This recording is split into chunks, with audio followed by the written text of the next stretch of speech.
অনুমতি ছাড়া অবরোধ ও যানবাহন চলাকালে প্রতিবন্ধকতা সৃষ্টি করে মহাসড়কে দুর্ভোগ সৃষ্টি না করার নির্দেশনা চেয়ে রিট করার অনুমতি নিয়েছেন সুপ্রিম কোর্টের এক আইনজীবী।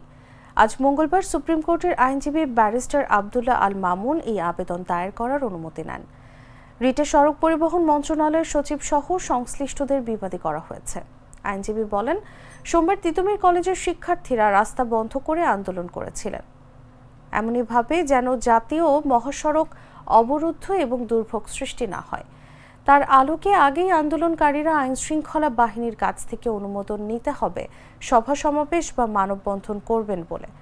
তা না হলে জনগণের চলাচলের বিঘ্নকারী সংবিধান লঙ্ঘন করে জনগণের জানমাল ও নিরাপত্তা সহকারে স্বাধীনভাবে রাস্তায় চলাচলের প্রয়োজনীয় ব্যবস্থা গ্রহণের জন্য নির্দেশনা চাওয়া হয়েছে রিটে।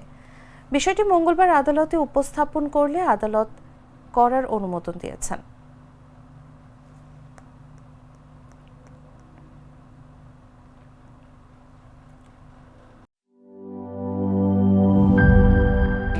স্যার, আমাদের নতুন প্রোডাক্ট সিক্সার্স দেখতে তো ভালো, খেতেও ভালো। তুমি একটু বেশিই বলো। জানি স্যার, বিশ্বাস করবেন না, তাই সুপার স্লো মোশন ক্যামেরা নিয়ে এসেছি।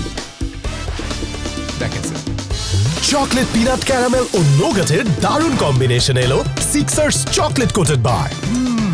পুরোটা এনার্জি।